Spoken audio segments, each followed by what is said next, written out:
Selamat siang Bapak Ibu semuanya dimanapun berada, semoga dalam keadaan sehat. Nama saya Hengki, saya bekerja di Pertamina, dan hari ini saya akan berbagi ide mengenai bagaimana kita bisa mengoptimalkan komunitas untuk meningkatkan pengembangan dari orang-orang yang bekerja di organisasi yang kita pimpin. Nah, ini saya lihat adalah sebuah new approach yang bisa membuat pengembangan orang di organisasi kita menjadi lebih cepat dan efisien. Nah, saya bekerja setiap hari dari Senin sampai Jumat, 5 hari seminggu, 8 sampai 10 jam untuk mendapatkan income. Saya rasa ini juga cerita yang sama yang dialami oleh Bapak Ibu sekalian dimanapun berada.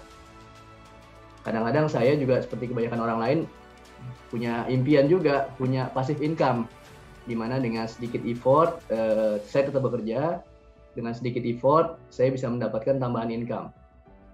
Nah, bila tambahan income ini lebih besar lagi, mungkin saya bisa bekerja lebih sedikit, dan bila itu besar lagi, mungkin saya bisa berhenti bekerja dan mengerjakan hal-hal yang mungkin lebih bermanfaat untuk hidup dan komunitas di sekitar saya. Nah, analogi ini yang mungkin saya ingin bawakan dalam pengembangan orang-orang yang ada di organisasi kita. Kita mengenal ada 3 aksis yang klasik, di mana ada formal training, mentoring, dan dynamic job assignment. Seperti kita tahu, training impact-nya mungkin sekitar 10%, mentoring 20%, dan dynamic job assignment 70%. Kita menghabiskan banyak waktu sebagai manajer maupun sebagai human capital profesional melakukan top-down approach, menyusun program-program ini dengan seksama, dengan harapan akan membawa kebaikan, peningkatan kompetensi, engagement dari orang-orang yang ada di bawah kita. Dan ini berhasil, klasik, top down. Nah, konsep baru yang ingin saya bawakan hari ini adalah komplement dari pendekatan klasik tersebut, yang saya sebut sebagai community based development atau komunitas. Kita sebagai manajer atau human capital profesional, jumlahnya dalam sebuah organisasi itu sangat terbatas. Sementara komunitas kita ini jumlahnya banyak sekali, dan kita harus manfaatkan dengan bottom up approach, sehingga kita bisa memanfaatkan kekuatan kolektif dari mereka semuanya, mendapatkan energi yang berkelanjutan, ide-ide baru, dan akhirnya seluruh wacana pengembangan orang kita itu menjadi lebih sustainable, berkelanjutan. Nah, hal ini yang kami praktekkan di salah satu anak usaha Pertamina, Pertamina Hulu Mahakam yang bergerak di Kalimantan Timur, untuk sebuah komunitas profesi Reservoir Engineering. Nama komunitasnya adalah RECON atau Reservoir Engineer Collaborative Network. Di komunitas ini yang terdiri dari kurang lebih sekitar 60-70 orang, mereka membuat organisasinya sendiri. Ada ketuanya, ada wakil ketuanya, dan waktu itu didesain ada 5 akses yang ingin kita kerjakan, yaitu mentoring, program section, champion group section, di mana ada expert-expert yang kita alokasikan dan orang bisa mengakses expert tersebut dengan cepat, publication dan knowledge management, dan yang berikutnya adalah field trip.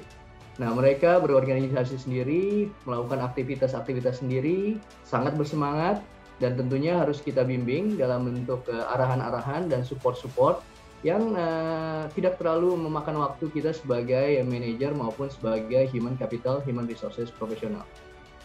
Banyak dari kegiatan-kegiatan tersebut dimanage oleh komunitas itu sendiri. Hasilnya sangat luar biasa, dan kita juga terkejut dengan ide-ide yang keluar dari komunitas ini.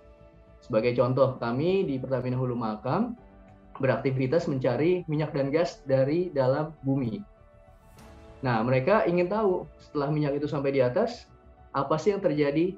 Nah, mereka berkunjung ke refinery untuk belajar bagaimana minyak itu diolah menjadi produk yang sudah jadi. Itu selesai, mereka pergi lagi ke marketing. Nah, mereka pengen tahu setelah itu produk itu jadi, bagaimana produk itu didistribusikan ke masyarakat, dan bagaimana mereka sadar bahwa apa yang mereka lakukan dengan mencari minyak dan gas bumi yang ada di dalam bumi itu bisa bermanfaat dan menyentuh kehidupan dari banyak orang di Indonesia dan juga di seluruh dunia. Dan banyak dari mereka ini adalah kalangan milenial dengan ide-ide yang luar biasa. Salah satunya adalah seperti tadi juga sering disebutkan oleh pembicara-pembicara sebelumnya, memanfaatkan teknologi digital. Kita bisa menghadirkan ekspor di dunia perminyakan dari segala penjuru dunia. Saya ambil contoh, kita berhasil menghasilkan Rudolf Lugol, Martin Shiro, yang keduanya berada di Paris, mereka bicara melalui virtual platform.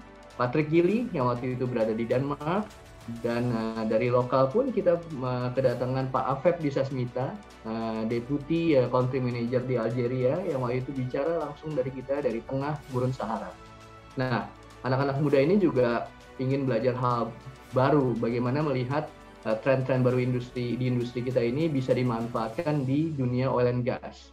Mereka memanggil saudara Lutfi Rahman dari Google dan saudara Philip Thomas yang merupakan co-founder dari sebuah perusahaan yang melakukan analisa data yang bisa membuat proses-proses yang ada di dunia oil and gas dan di industri lain menjadi lebih cepat, lebih efisien, dan lebih baik.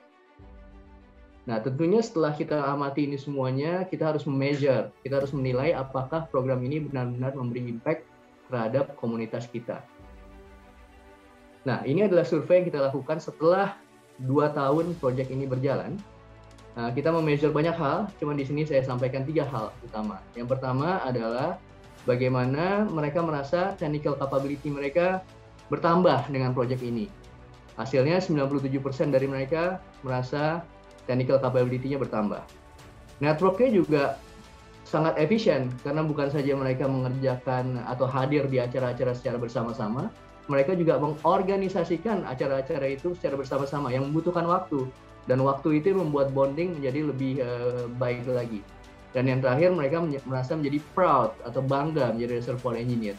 Ini kami pandang sangat penting. Kenapa? Karena orang yang bangga itu akan engage, dan orang yang engage itu akan melakukan delivery dari job yang diberikan kepada mereka dengan sungguh-sungguh dan akan memberikan hasil yang baik.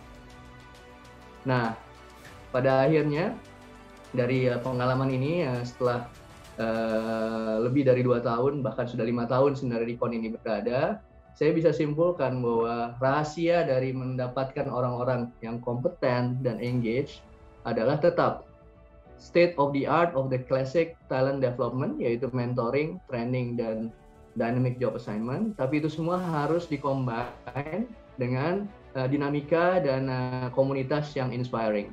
Nah, kami sudah membuat Recon di Pertamina Hulu Makam, dan hari ini dari Hulu Makam kita ingin mengaplikasikan ini di seluruh Pertamina Upstream.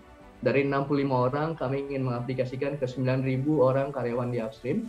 Kita sudah mulai dengan Geoscience, dengan New Age, nama komunitasnya, Reservoir Engineer dan Production Engineer di Pertamina Upstream dengan nama Scope, dan akan berlanjut dengan Drilling, Project, dan lain sebagainya.